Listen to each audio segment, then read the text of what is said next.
Zorionez, bueltan da bikografiak, bagerak sustatuta, Hamaika telebistaren laguntzaz, ez dugu gaztuko, eta itzulera hau gainera Teila Fabrikan, hemen gaude Teila Fabrika espazioan, Donostiako Egia auzo ezagunean, eta tira, aipamen hauek eginda, nola ez, gaurko gonbidatuei tartere emango diogu, hasteko eta behin galdetu nahi diegulako, bai Paula Estevez eta Olatz Bioideri, ea sare sozialetan elkarrizketa hau entzuten ari diren entzule ikusleek non begiratu dezaketen bi sortzaile hauek gaur kontatuko dizkigutenak, non jarraitu, non ikusi, kotilatu pixka bat ere bai, baldin baduzu, hasteko eta behin hitza emango dizut.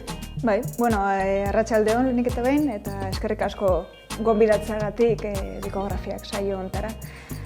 Nire lana ikusteko, sare sozialetan aukera dago, gehien bat Instagram erabiltzen dut, irudiarentzat formatu hoberena eskaintzen duena delako, eta nire web orrian baita ere, baina baita ere bi astetik behin Argi aldizkarian egiten dut iritzi saierako ilustrazio txiki bat, orain ere azal bat ilustratzen ari naiz, beraz Argian ere kolaborazioak egiten ditut maiz, eta Irria aurrentzako aldizkarian ere hilabetean behin ataltxo bat ilustratzen dut. Hori horrela maiz egiten dudana, baina beste gauza asko ere.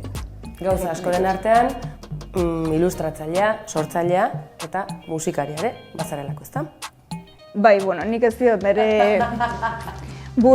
ez dut nire burua musikari bezala ikusten. Musika egiten dut. Ez dakit horrek musikari egiten nauen. Musika egiten dut eta musika zale bezala gehiago identifikatzen naiz musikaria baino. Zergatik, ez dauzkadalako ikasketak musikan eta trebezia teknikorik ere ez dakat, baina bai sortzea gustatzen zait eta musika asko gustatzen zait, orduan bi gauza horiek batuz talde baten izaten dut. Beraz, arte ederrak ikasita, formazioz, profesionalki ilustratzaile, sortzaile bai zentzu horretan, eta sorkuntzaren bide horretan musika munduan ere parte hartzeko aukera izan duzula eta gogotsu. Bai, hori da, sorkuntza gustatzen zait eta medio askotan ibiltzen naiz, esan nahet espezialitatea berez ikusentzunezkoetan eta argazkigintzan egin nuen, beraz hori ere lantzea gustatzen zait noizean behin, eta musika zaletasuna bai gaztetatik etortzen zaidala, eta orduan bi gauza horiek elkartuz musikari bihurtu naizela. Oki-moki aipatuko dugu, izena gainera errez gogoratuko duzue.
sare sozialetan Olatz Beobide. Kosta zaigu argitzea, Olatz Beobide nun dabil? Twitterrean, Facebookean, egia da, ekoizpen maila ikaragarria daukazula, hori geroxeago ere galdetuko dizut, baina ekoizpen maila handia izan da ere, proiektuekin lotutako, esan dezagun, saretako jardunean ibili zara. Baina non aurkituko dugu Olatz Beobide, sarean harakatzen hasita. Ni neu, arratsaldean, edo ez dakit egunon, auskalo hau norketan noiz ikusi. Nahieran. Vale. Orduan, niri pista jarraitzeko, Twitterren ere jarraitu daiteke, baina egia da, hor sortu iran gatazkaren gatik eta pixka bat urrundu eginez. Segon momentu bat ematen zuzarroi jarri eta gudu zelaia, ez da? Bai, eta gainera oso modu, justu komunikazioaren kontrakoan, nire iritziz, oso ez jatea, eta horren, hau ez daite asko interesatzen. Baina bai iruditzen zait oso modu hasieran hasi izan bezala, gutxikin asko esan daiteken leku bat, hola lantzatzeko leku politia.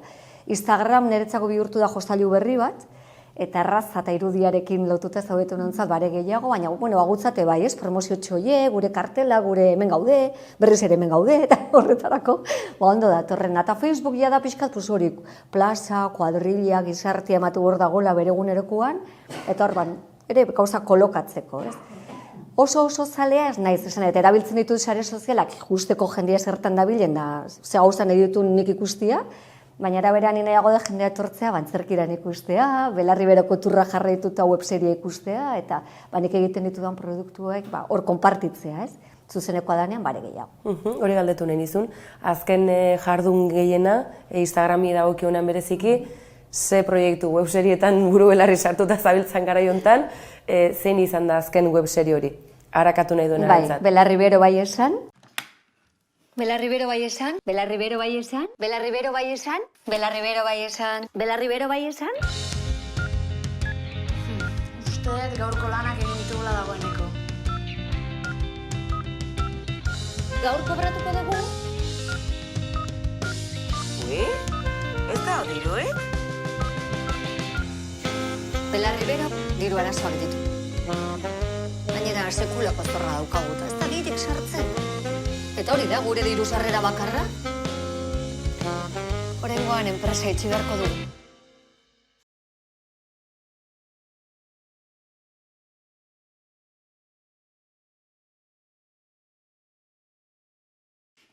Haupa, Xun. Haupa. Eta hori oantxe egireiten Belarri turra, beraiek deitze joten bezala, eta oso ondo dau. Zazue galdu, oso ondo dau. Haidia han eta hemen emanaldiak sortzen, horren jendeak iteu arajun, proiektzio ikusi, eta gero iruz sortzaile marabillosa hauekin berriketan da batzutan jutegi aktore bat, bestia, eta ezke parritezu, irudimena dauka, feminista puntu zoragarri bat dauka, oso webseri politia eta zaie. Karrerila pixka bat hartu dugula aprobetxatuz, Olatz, galdetu nahi nizun, segia da, dikografien ardatza ere badela pixka bat, sorkuntza, hizkuntzak zen olako, presentzia, eragina, ekarpena, pixka bat horren baitan, Donostialdeko, esan dezagun, izen dezagun, gaur, emakume sortzaile aldundu, eta euskaldun, ezta? Bide horretan, Wikipedian sartu ezkero, berehala agertzen dena da zure aitaren izena, esanez euskaltzale ezagunaren alaba zarela, ezta? Zure ibilbideare aipatzen da, eta segidan Goenkale aipatzen da baita ere.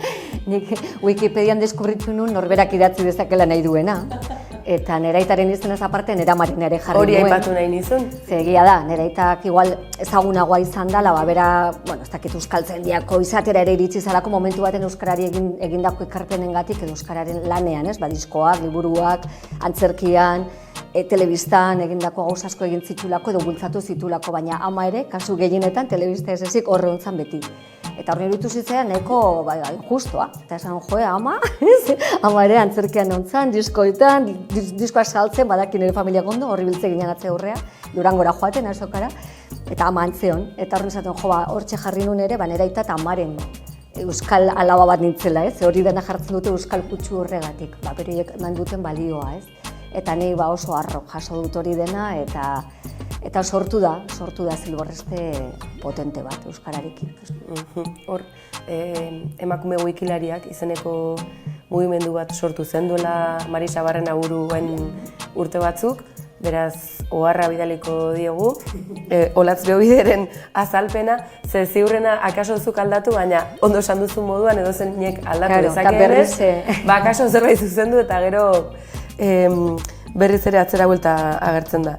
Goenkaleren aipatu dizut, hasi naizelako kontuak atera nahian, baina ez nuen ondo gogoratzen asteroko maiztasuna zuen, zure zuzendaritza garai horretan Goenkalek, egunerokoa, eta bururatzen hasi zait, minutajeari dagokionean, Euskal Telebistan minutu gehien zuzendu ote dituzun euskarazko telesaileko izpenean. Ez dakit konparatiban, izen bazian 22 denboralditan ekin manitxun 7, norbaitek irabazteit, ustet ez? Baina hor egontzian, beste danak gizonezkoak izan zian, ezpeagoenagak ere sartu irten bat egin zuen, baina ez zuzendari, laguntzen egontzan, egia esan hor platoan zegoen zuzentzen, aktore bezala negoenean. Baina hor egontzian, Izmendinak Izmendi egontzan, Jabi Elortegi, hor egontziran batzuk, eta horiek igual ordu gehiago eman dituzte. Baina ordu pila, atera dira hor Goenkaleren irudietatik. Aipatu duzu lehen aroa behintzat oso kostumbrista edo ez, euskal gizarte esan dezagun.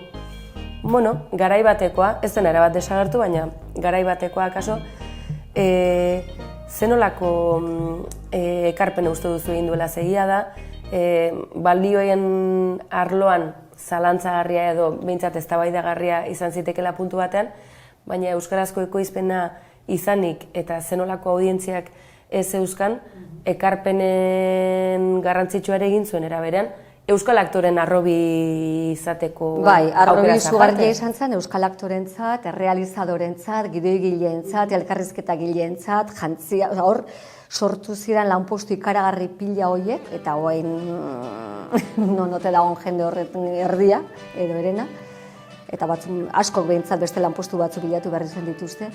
Eta hor, egontzan olako industriarekiko apoio handia eta sektoreari, eta batean hori dena galdu egin, ez dagoen kale galtzearekin bat. Baina izugarri izan zen ekarpena, eta egia da hasi zela, kulebroi bezala eta kostumbrismotik, eta horrek ematen du horrelako kutsu negatiboa bezala daukala, ez? Baina umorea zeukan, gizartearen erreflejo edo islada bat bazan, eta horra adibidez euskararekiko ere egintzan lan ikaragarria, hor egon dira lanean Andu Lertxun, Dirritxi Lizartza, jende pila bat, burua eta belarria ez euskana jarrita, txiliku, nola ez, euskaran. Eta euskararen zabaltasun guztian euskalkiak, itanoa, hor egontzan aportazioak, hor gontzan momentu bat, hitzak ere, esloganak ditugunak ez gure espresioak ateaziala Goenkaletik. Eta hori dena euskarari emandako altxor bada ere bai, ez? Eta gero historio aldetik eta egia da, kulebroi toki hori zeukala hasieratik, baina, klaro, ez zuten edo nola egin. Jarri zituzten momentu hortan punteroenen taldean zeuden aktoreak. Kontxu Droiozola, Mikel Garmendia, Jose Ramon Zoroiz, Loli Astoreka, hasi zian ja, momentu hortan eszenan, goren edo esperientzia hundikin mugitzen egin aktoreak, ez?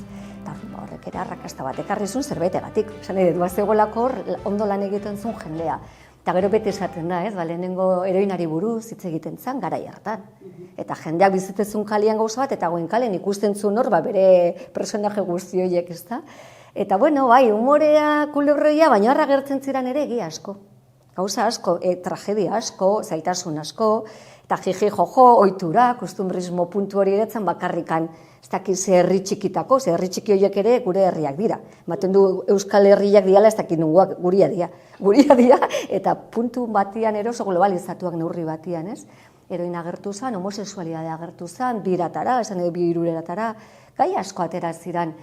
Nitokatu zitzeanako horri ere gehitzen zizkioten beste generoak, ez? Misterioa, akzioa, gauza pila basartzen genitu, baina negoatzen naiz, transexualitateko gaia sartu genula guk, aktore marabillosa batekin, Joanarekin, eta bere zailtasunak, iritsi zen arraldera, hori emakume, baina gizonezko izatetik, oraindik ere bakuntza egin ala ez, hori gure, eta lehenago ere, hainbat histori kontatutakoak ziren, ez? Esan dugu, Goenkalek ere, gizartearen zeuden zalantzak edo arazoak, edo, ideologikoak, igual, ez da atera Goenkalen euskal gatazka, ez da atera bezala besteleko askotan, hori izan dalako gure herrian tabua espadazinean, telebistan ez atera.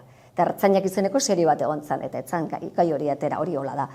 baina gai hori igual gordinegia esalako, baina beste gai guztiak ateratzen ziren Goenkale, egunerokoak, umeen adopzioak, umeen lapurketak, zen gogoratzen ditut hainbat eta hainbat egin genitxunak, eta askotan, gu ginean trama batzuk idazten, eta telediarioan ikuste genuen monja bat esaten bai, gu ere bai, Goenkale alde horretatik oso bizia zen. Sortze hori oso gertu zegoen emisiotik, eta horrek ekartzen zuen horrelako elikatu behar hori, ez? Aportazio handiak uste dut, bai euskarari eta bai, gizarteari bere erara, noski. Serie batek eman dezakeen neurrian, ez? Zuk ikusten zenuen Goenkale? Konpromiso handia jarri jozu gaixuek. Ez, egia esan ez. Egia da nire familia erdalduna dela.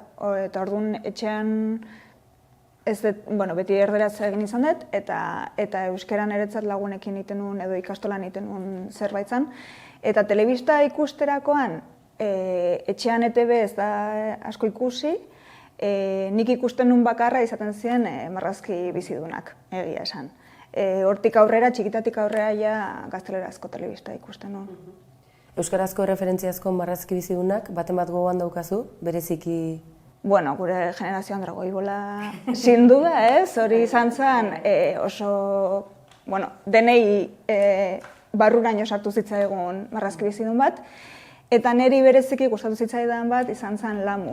Ezakit ezagutzen zuten, hau animea zan baita ere japoniarra, eta zan protagonista emakumezkoa zan, eta estralurtarra eta boteretsua, eta horrek asko atentzioa ditu zian, ez?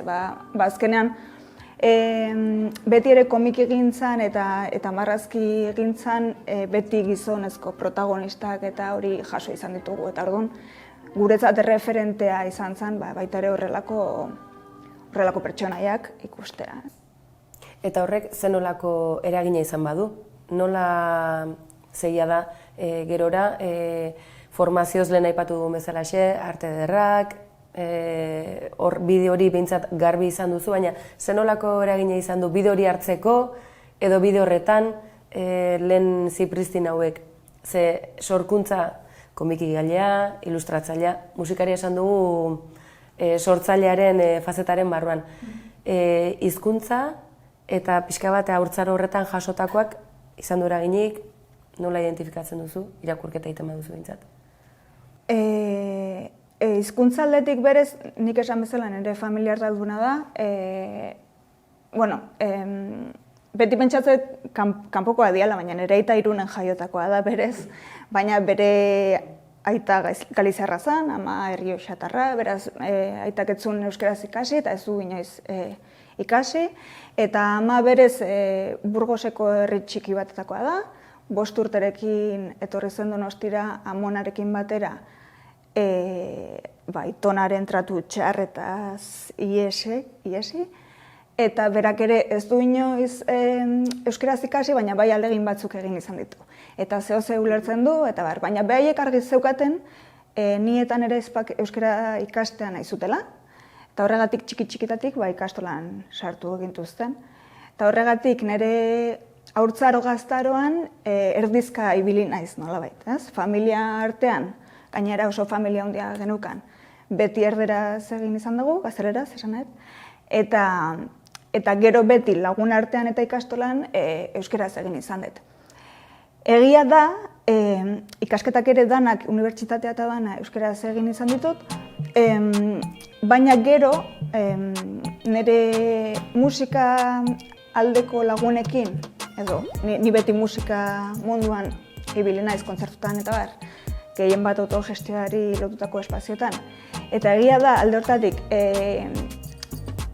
bazela oso erderaz hitz egiteko mundu bat, eta pixka bat euskara galdu egin nun urte batzutan, gero atzerrian ere bizitzen nago nintzen, eta nolabait hezkuntza bati lekua egiteko euskara pixka bat alboratu egin nuen, eta gero honea bueltatzerakoan, oraindik ere errekuperatzen nabil, baina pixka bat kostatu egiten zait oraindik ere euskaraz egitea. Osea, esfortzu bat eskatzen dit, gaztelaniarekin konparatuta euskaraz egitea.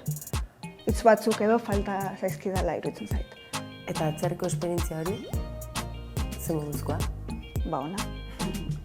Bueno, gauza honak eta txarrak danak bezala. agian ez dut ondo gogoan, Berlin inguruan, bai ezta? Bai. Ikasketekin lotuta, zure kabuz? Ikasketekin lotuta egon nintzen Erasmus beka honekin Hannoverren, Alemanian baita ere. Nire aizpak pare bat urte eman zituen Hamburgon bizitzen baita ere, beraz Alemaniarekin lotura, nolabaiteko lotura neukan. Baina gero Berlinera juterakoan hau izan zen ala braba esaten dana, bai, bizitzea esan nahet. Ja ikasketak bukatuta, aurrezki batzuk neuzkan eta hiria gustatzen zitzaidan, herrialdea ere, eta bertara joan zen, lana bilatzea edo. Eta garai horretan sortzeko tarte hartu zenuen edo beste bizi momentu bat zen hura? Bidu, nahi gertatu zitzaidan, txikitatik argi neukan marrazketa gustoko nula eta hortara dedikatu nahi nula. Galdetzen zidatenean ea honditan ze izan nahi nun, pintorea, margolaria esaten nun. Hori beti oso argi izan dut. Eta berez batxilergo artistikoa egin nun baita ere, eta Barandia Arandizioan. Eta hori oso argi izan dut, eta gurasoek ere beti nik nahi nunakin, venga, aurrea, ez? Ez diate alde hortatik trabarik jarri ere. Hori da. Alde hortatik erresa izan da, porque badakit jendea dagoela, arazoak eukitze ditula familiakin, ez? Ze artistikoa eta kulturarekin lotuta ikasteko edo horta dedikatzeko, ez? Orduan, alde hortatik ondo. Gero, unibertsitatean dezepzio pixka bat hartu nun. Hau askori gertatu izan zaigu, gehien bat usteet batxilergo artistikotik kentozen jendeari. Unibertsitatean batean egin behar dituzu pila bat gauz, esan nahet, nik ilustrazioa egin nahi nun, baina ilustrazio espezialitaterik ez zegoen garaietan. Orduan batean egin behar duzu eskultura, ez dakit diseinua, argazkigintza, olioakin marraztu, ez dakit, pintatu.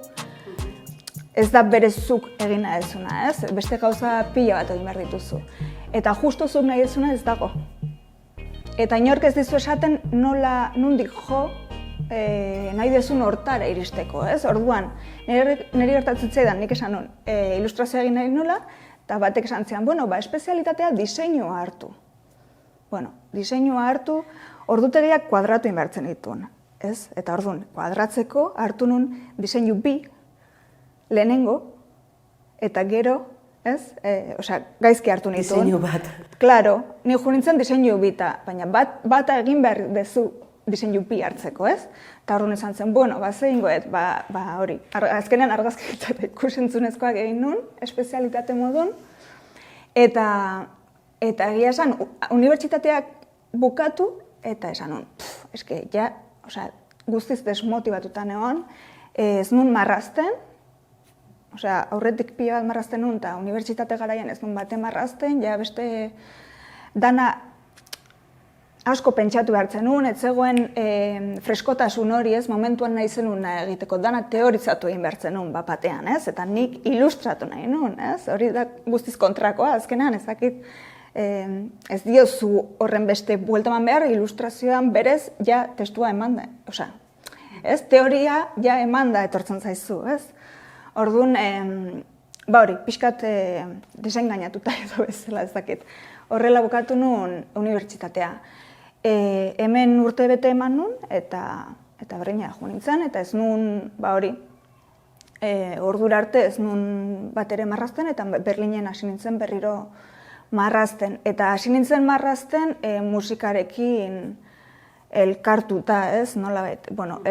Beti izan dute inguruan kontzertuak antolatzen zituen jendea, ez, autogestioaren estena hortatik natorrelako, eta Berlinen ere hala zen, ez, kontzertuak antolatzen zituen jendeakin ibiltzen nintzen, eta haientzat kartelak egiten hasi nintzen berriro marrazten, eta berriro, hori, marrazkegintzaren grin hori berreskuratzen.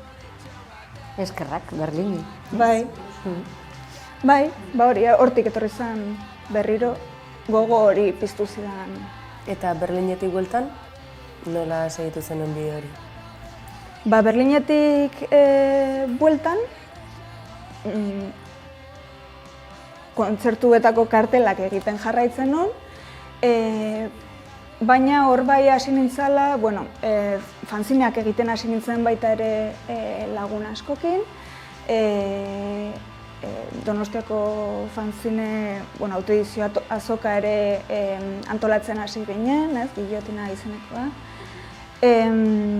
Eta mundu hortan ibiltzen nintzen, nolabait, komikak egiten, baina autoeditatuz fanzine moduan, eta musika eszena autogestionatu honetan mugitzen genuen materiala, nolabait, ez? Eta gero, ilustrazio profesionalera edo salto hori berez egin nuen, Galtzagorri elkarteak antolatutako bikoteka saioak Iruñan, Itziber Alonso dela, ilustratzailea eta Arkaitz Kanorekin, haiek ziren irakasleak, eta bertan egiten zizuten ilustratzaile bat, idazle batekin elkartu eta historia bat, album ilustratu bat edo osatzeko lehenengo pauso horiek edo eman, edo bultzada hori eman. Eta hor sortu genuen Ainara Azpiazu, bera idazle moduan eta ni ilustratzaile moduan, Arraroa album ilustratua, gero da Etxepare saria lortu zuen. Eta hori izan zen bultzada, pixka bat ilustrazioan edo muturra sartzeko profesionalki esan daiteke. Eta Ainara Azpiazu aipatu duzu, Azpi, ez izenez ere ezaguna. Hortik eratorritako Tupus kolektiboaren zer ekarri dizuet Tupus bezalako zera bateke ikusten da, zerrenda begiratzen hasita, baina zoritxarrez emakume izenak eta denak ez ezagunak. Banamanan hasi eta esan zema sortzaile, komoikigile, ilustratzaile eta nola ez ditugu ezagutzen, nolatan dira, nola da posiblein ez ezagunak izatea. Kolektibo honek zer ekarri dizue, gauza honak pentsatzen dut, baina zer ekarri dizue, konta iguzu pixka bat? Berez kolektiboa sortu genuen gure artean saretzeko, hasieran gure artean saretzeko, ez? 2016an hasi ginen elkartzen, ilustratzaile komikigile ezberdinak, bai ikusten genuelako batzuk esaten dezun hori, ez? Gehien bat euskal komikigintzan emakumezkoen falta nabaria, aniztasun falta nabaria,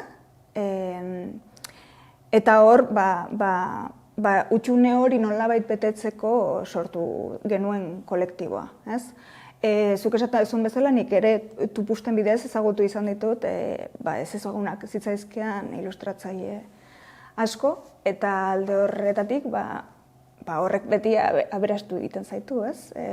Besteen lana ezagutzea, besteekin batera lan egin alizatea, baita ere, ez? Azkenean ilustratzaileen lana oso zuk etxean egiten dezun zehose da, eta ez daukazu aukera handirik beste jendea ezagutzeko. Zure berdina egiten ari den beste jendea ikusten duzu igual horrelako solasaldietan edo hitzaldietan edo horrelako lekutan, ez? Baina ez daukazu inoiz aukera behaiekin elkarrekin lan egiteko. Eta hori da Tupustek ematen duguna. Zer nolako harrera izan du Tupustek? Badukazue feedback hori ezagutzera ematea zaratago, ez dakit. Ze esparrua ondo esan duzun bezala oso genero oso markatuta daukan esparrua da. Sorkuntza oroar esan genezake edo gizarta oroar. Baina ilustrazioarena, komikigintza, fanzineak, kontzertutako kartelen diseinua, antolatzaileak normalki gizonak, beraz kartela egiten zuena ere bai, taldeak zer esanik ez. Zer nolako harrera izan du? Bidetxo bat zabaldu du, ari zarete? Esango nuke komikigintzaren bidea oraindik, ez dakit, Euskal Herrian esangoet, porque hemendik kanpo ez dakit.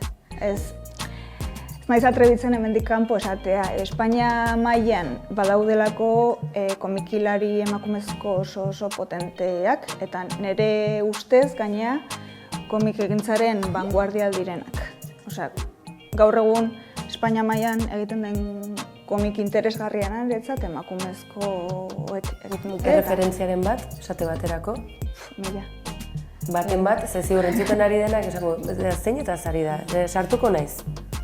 Nor esate baterako, baten bat, hola? Adibidez, Ana Galbain, murtziarra da bera, Roberta Vázquez, Conchita Herrero, Maria Medem, Anabel Colazo, bueno, eskazak pila bat.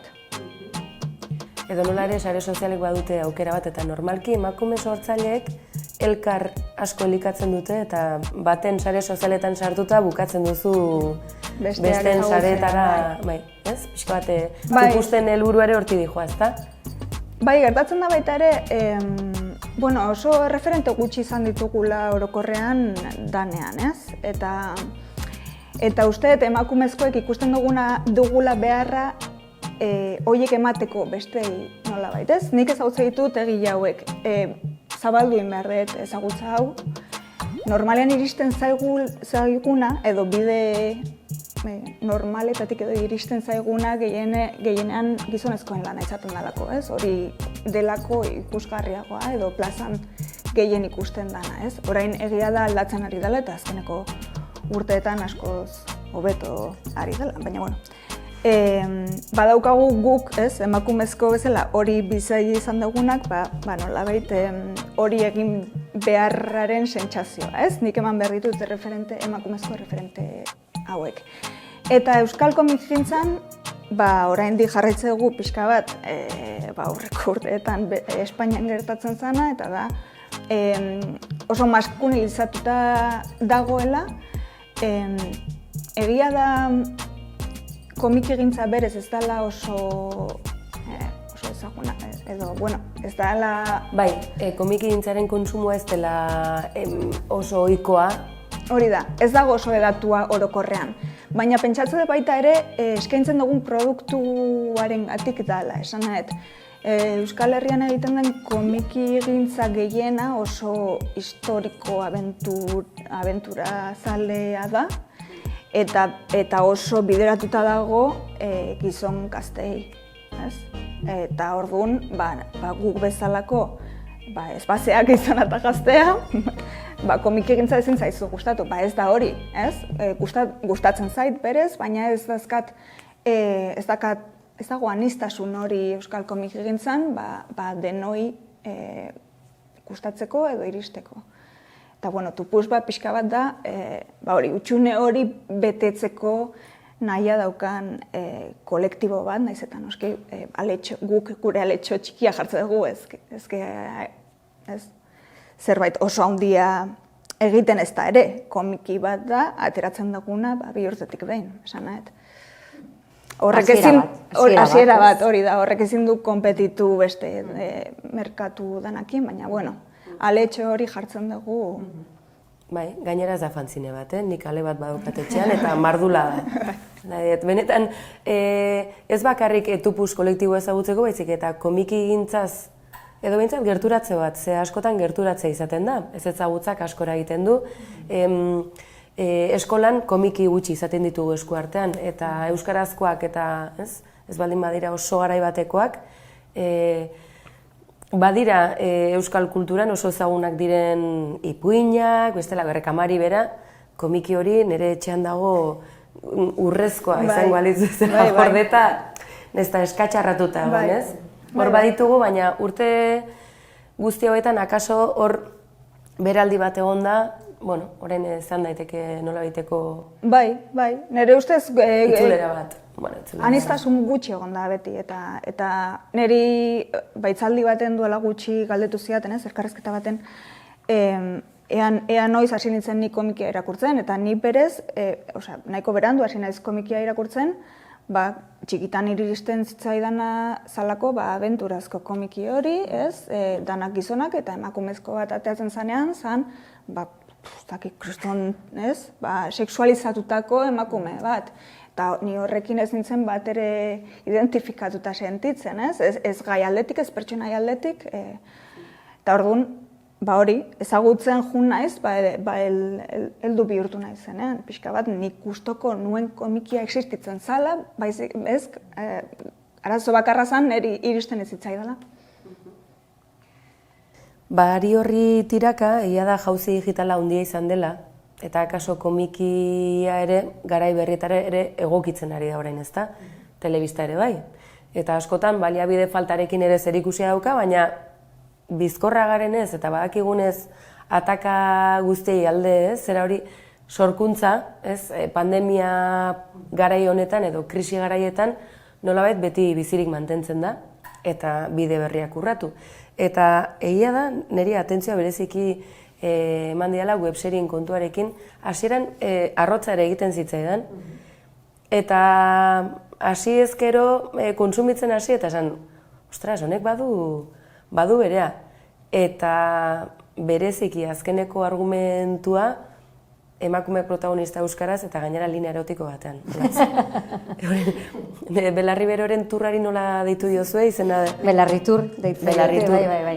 Hortxe da biltza batean eta bestean, ikuste dugu Gipuzko, baina Bizkaian ere muturra sartzen edia, Nafarroa ere jungo joa, eta haidi, beroiei hori pasa daiteke webserie batekin, ez ere gehiago euskarazkoa bada, hori egotzen duzu, ozeanoan geratzen da, eta batean ez duzu ikusten, ez? Eta oso zaila igual da jendeari iristea informazio, errun bereiek oso ondo, oso abiladia, eta pentsatu zuten, guazen gu muitzea. Eta bai euskarazko elkarten bidez, kultur elkarten bidez, gazte elkarten bidez, bereiek hori dian adira eta gehiago, eta feministak ere bai, eta horri biltzea Aitor eta bi usuek, zuzendariak, tak, batean eta bestean aurkezten. Eta oso ondo dago, freskoa da, ezberdina da, eta dira hori 10 minutuko atalak, eta normalki hor gehatzen zea, eta bukaera arte engantzatuta, klaro, pasatzea, ez? Serie luzeekin gertatzen zaigun bezala. Bat ikustea, gutxitan normalki bigarren bat erortzea. Daube nola, laburragoa dian, badanak. Eta hori ideia hona eduki dute, eta gero ja baigoko dute, eta hor txegeatuko da zabalik. Baina horrela daukate aukerare, bereiek egoteko, zuzenean aktibatzeko, taldean ikusteko, ez talako gauza bera, ez da? Zu bakarrik hor zure ordenagailuan ikusi gauza bat, edo, zure telebistara pasata baina ala ere, ez? Edo taldea hundi batekin hor, bat ez ere komedia bada, eta ironia balima dago, eta emakume gizon sexuaren inguruko eske ikusi behar da. Eske usai deia honak euki dituzte, eta parra hundi egin dugu guk egiteakoan, eta gero ikusleak ikusterakoan. Eta parra ez da bakarrikan, ez da, ai ama, bakizu. Hori burua, astindu duela. Horredo nola ere, aipatu duzu, ozeanoa oso zabala dela, ekoizpenak biderkatu egin dira, abiada bizia da, eta ez baldin baduzu plataforma indartsu bat, promozio, esan dezagun, aberats bat, beti ere hor nonbait geratzeko arriskoa ere baduzun, ez eta ekoizpena benetan jendeari gerturatzekoa izan. Bide bat bada, zuzeneko harreman hori lantzea, baina oro har nola ikusten duzu euskal ekoizpenen plataforma zeia da, ez da bakarrik baliabide kontua eta euskal ekoizpenak sustatzea, baizik eta hori non kokatu gero. Zeia da euskal komunitatea, globala, digitala, hala gea. Hizkuntza asko manejatzen ditugu, normalki, hizkuntza manejatzen ez ditugu azpitituluak ere badak ez eskuratzeko aukera dugut hizkuntza horietan bai ulertu. Horrein badabiltza, ez? Bai batzuk eta besteak euskarazko azpitituluak, bikoizketak, Netflixek, besteak, Disney, hor badabil mugimendu bat, zorionez, beharritik atera da eskaera batetatik, erantzun jasoko duena, hala dirudi. Baina nik beti sinestu dut aliantzan, eta indarrak biltzean. Uste gainera euskaldunok horretan korrika kilometroa. Herri horrez, denetarik egin dugu urteetan horrela. Agenda estua daukagu. Agenda estua daukagu, eta beti ulertu dugu elkartuta urrutiago iritsikago arela. Hori ja guretzako oso naturala da. Eta nik uste dut gure produktu digitalekin ere berdin egin behar dugula. Gun homofobikakin hasi ginean, zan gure lehenengo gauzatxua, antzerkian oso ondo pasa genuen, oso arrakastatxua izan zen. Zan, hemen igual neurrikoa da, bi aktore eta gero inbitatzen baitugu atal bakoitzen beste bi aktore, neurrikoa. Ez genuela kristoneko izpen bat euki behar, jendea pagatu genezakela hemengo diru laguntza txiki batekin, beti profesionalak gauzak egin egitugulako profesionalki, eta hori igual batzutan kostatzen dena ulertzea ez gontaz bizi garela. Eta honetaz bizi behar dugula. Eta aukere ezin muzin egin. Hori, eta jateari ere ez, horren zerbaitin behar dela. Eta horrekin neurri txiki hortan posible genula. Eta egin genuen klak, goin kaletik ateratakoen jende bildu ginen hor, bat aurrean eta atzean, eta homofobikak iritsi izan bere lekura. Eta hasieratik berriarekin, argiarekin, behar den guztiekin, eta pozik.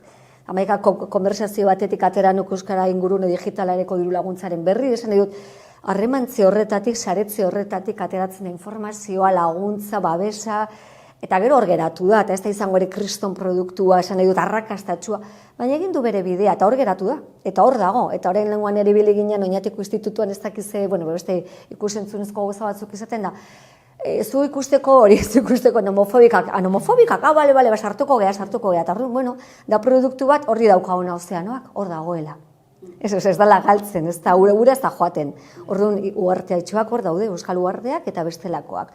Nik uste hor dagoela gure gakoa, ez da elkar babestea, produktuak egitea, duintasuna hundikin, eta nahi duguna egitea. Zer, euskeraz izateagatik ez du alako edo alako, inbar dugu nahi duguna, sortzailea geha, guk inbar dugu sortu.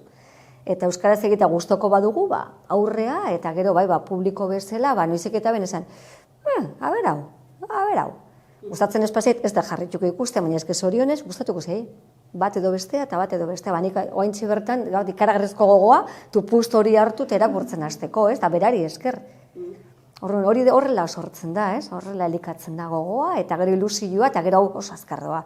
Ikusi ezu, badakizu, ez dakizu, bere ala dijua. Bai, eta liburu eskuratu gabe gainera Instagramen, aipatu den bezala jarduera, etengabekoa baizik eta txukun dauzka publikatuta, beraz, fitxatzeko... Horra azkar baten ikusi dezakegula. Bai, sare sozialetan abila dela ikusten data. Bai, oso garrantzitsua da, eskaparate hori edo behintzat zure sorkuntzaren ezagutza hori dauzkazun baliabideekin albezain beste edatzea. Olatzuk zer egingo zenuke gustora? Aipatu duzu, oso pozik zaude, esperientzia ona, webseriak eta beste, zer egingo zenuke daukazun esperientzia guztia pilatuta? Egiten ari naiz, bidean gauzak, zen edo antxe badokat mikro bat montatzen egia oantxe, jakarrak antzazlana ere horrei da bere bilbidea egiten, 3-4 metrai dauzkat eskutarten ni aktore bezala, muga, inaut kastainetek egindako orentxaterako da, beste bi grabatzitugu hain naiz gertatzen da, gutxian, prekaridadean, istuan gabiltza gu sortzaileok. Eta emakumeak, eta euskaldunak, eta istuan.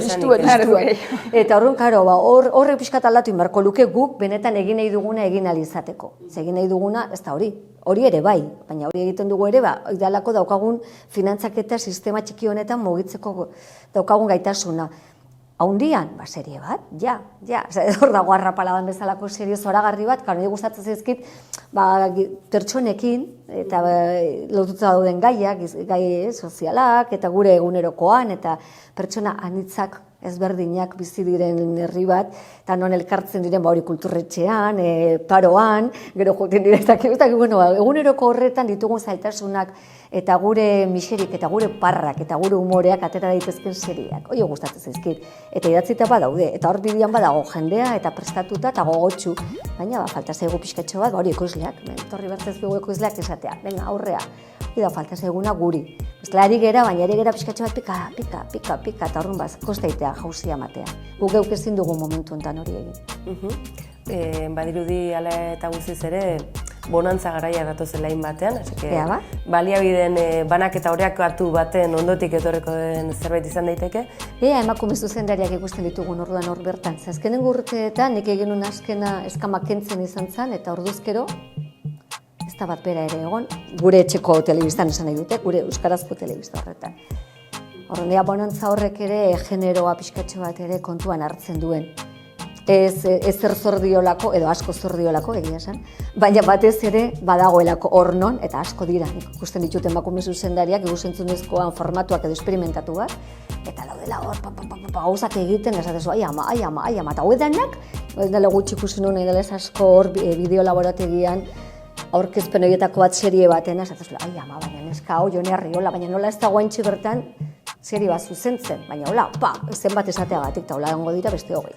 Eta bestan atzetik, ez? Horre ditzen zaio baliabideen banaketa demokratikoa. Ea ba. Eta aurrera begira jarreta zer datorkizu edo buruan zer daukazu laboratuta, zer egingo zenuke gustora edo zein izan daiteke erronka ederra zuretzako orain arteko ibilbideari jarraipena emanez? Beti eukiet komiki edo novela grafiko potente bat egiteko gogoa. Orain arte komikia bai fanzinetan edo tupusten, baina komiki motzak dira. Beti komiki motzak egin izan ditut.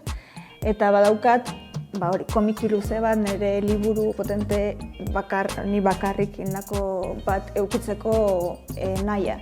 Baina ia imposiblea da. Denbora pila bat eskaini behar diozulako, eta janin behar dizulako, eta orduan beste lan batzuk hartzea behartuta zaude, eta ez dezu horrekin aurrera egiten, ez? Eta bai badauzkat pare bat proiektu, hola, hasita, baina hori, azkenean beste lanekin baztertu egiten duzu, ez? Denbora egin behar diozu, hori, dirua ematen dizuten beste lan horiei, eta hori, baina egunen baten, hori egita gustatuko zitzaidak. Hori izan Virginia Woolfek esatez diguna, ez? Gelatxo bat, soldata minimo bat, eta sortzaileak aurrera egingo du berehala. Dago espazio bat, eta zertxe baitu. Jateaz arduratu ez behar izateko, momentu batean bentzat sortu ahal izateko, ez? Hori da, bai. Horre gainera zer ikusi zuzena dauka gure kultur osasunarekin. Ze badirudi osasunaz ez, COVID garaian asko hitz egin da, osasuna, baina osasuna ez da bakarrik gaitz konkretu bat garatu ala ez. Osasuna elementu askok osatzen duten zerbait da, eta tartean kultura eta zer kontsumitzen dugun. Zentzuetan, ze osasun mota daukagu? Eskaisa. Eta gero, esan nahi nizuna da, badirudila dela gure refleksio bat, o batzun, ez? Kultura zale eta maitaleenak garen onak. Eta Frantzia bezalako herri demokratiko espabilatu batean, esan ez datela uste, inork esan dezakenek ez ditula bere kontuak argi eramaten. Errepublika bat da. Bueno, baina intermitent sistema dauka garatua aspalditik. Eta hor, kontuan hartzen dute aktore batek ezin duela izan beste dozen langilek bezala, urte bete lan egin, eta 3 hilabete aktore, ilustratzaile, musikari, argiztatzaile, berritzet, artistikoan lan egiten duen, eta artistiko teknikoan, eta baina ez ditut oso ulertu diferentzia hori, baina artistikoan dezako dana da, lan egiten duten profesional guztiak, ez? Ezin da izan urte bete 3 hilabete, orduan zerbait ez dio ondo. Zezu beharrezu denbora pila bat sortze horretarako, prestaketa horretarako, ensaio horietarako, burutazio horietarako, finantzaketa bilatzeko, eta hori bitartian zer da naizea. Orduan egiten dute beroiek alrebez. Eta 45, baina uste dira 54, egun lanin baituzu, lortu badezu zeako txori, zeka profesionala bai izan berrezu noski, daukazuzuk beste, jarritzen duzu. Estatuak ematen die kulturgilei beste hori, ematen die gure inpuestotate datorrela, ez datorrela iretik. Zer, eta hemen ere ematen dula gobernuaren dirua beroiena dela, hau da gurea, herritarrena. Eta erabakitzen dute kultura ere sustatzea, kulturgileak sustatzea, herriak kultura bueltan jaso dezan. Badakite hori eman da, beste etorriko dela, hau ez dela bukatuko horrela ongo dela.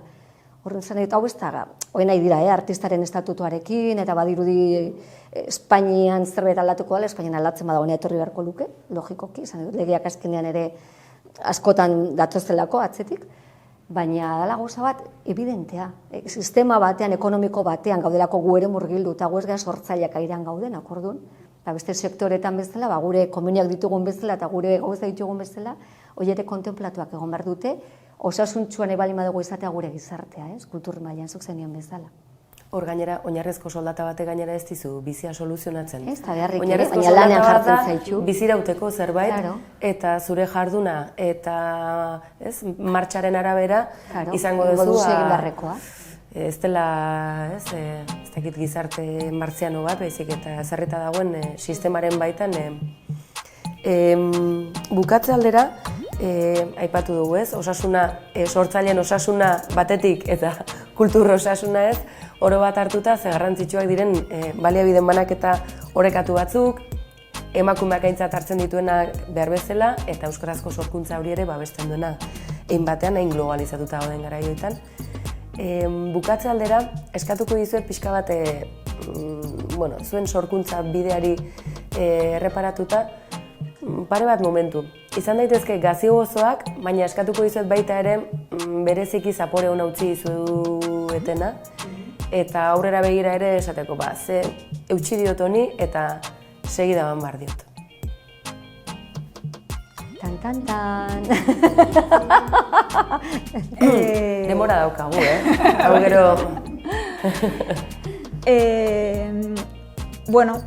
Komentatuko nuke, lehen komentatu dudan puntu hori, ez? Etxepare saria jaso nunean, Arraroa album ilustratuarekin, horrek nolabaiteko bultzada eman zidalako profesionalizatzera, edo, naiz eta noski beste lan bat behar izan dut duela gutxira arte, eta gaur egun ez daukat, baina igual etorkizunean euki behar izango dut, esan nahi eta ez da, batzutan hobeto zaude, diruz edo lan gehiago lortza duzu, eta beste batzutan ez, eta bueltatu bertzea, beste lan normal edo bat bilatzea. Bai, diru iturria bilatzea, Hori da. ezta? Orduan, Etxepare saria hori bultza emateagatik, eta gero musikan bai momentu asko esango nituzke, baina kanpoan jotzea, adibidez, Valentzian jotzea eta mundu guztiak zure besteak jakitea eta euskeraz abestea jendeak, euskeraz jakin gabe, adibidez, ez? Bueno, Getaiarrez abestea, ez? Getaiarrez abeste dugu Aritzek bere euskalkian idazte ditulako abestiak, ez? Eta horrek transmititze izuna, kriston polita da. Okimoki, nondik dator? Bueno, hitz joku bat da, okimoki. Ez daka asko galtzi gute, baina hitz joku bat da, sin mas.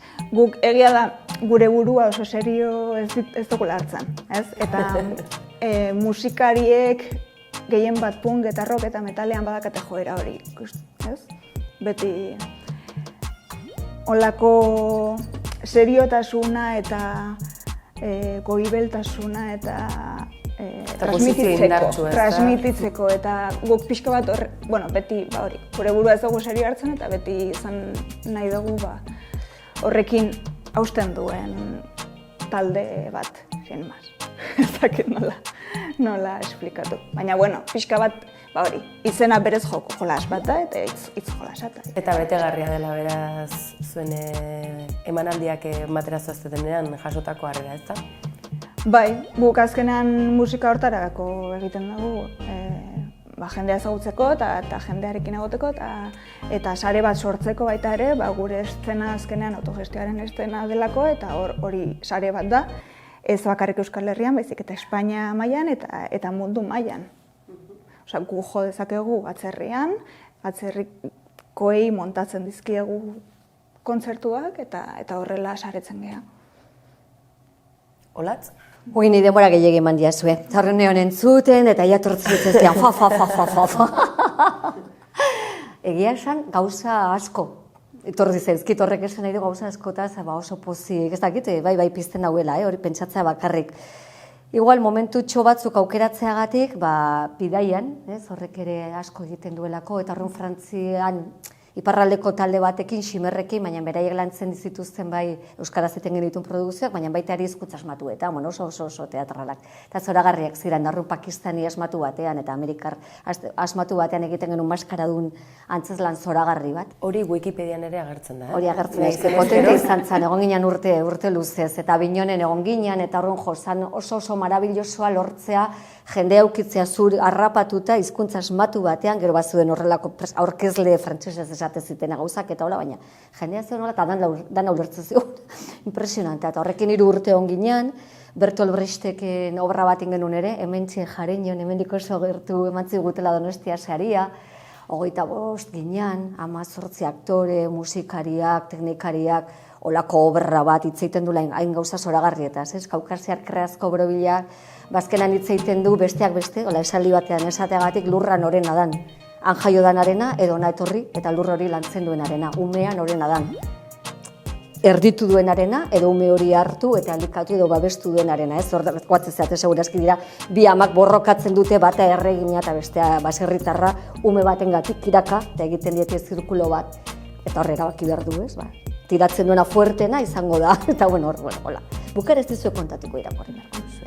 Baina azkenan Bertolt Brecht dauka kapazidade hori ere oso lurretik, oso herritik jartzeko gatazka gaur egun ditugunak ere mahai gainean, ez? Norena dira gauzak, nor gara, zertaz ari gara, zer nahi dugu, ez?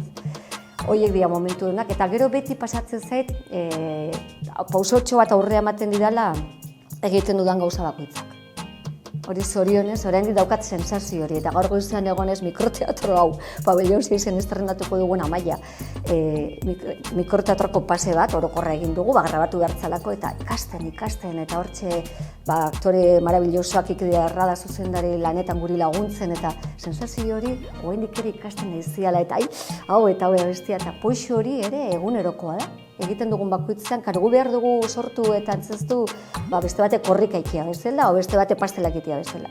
Eta egiten duzun bakoitzean, Olako zea bada.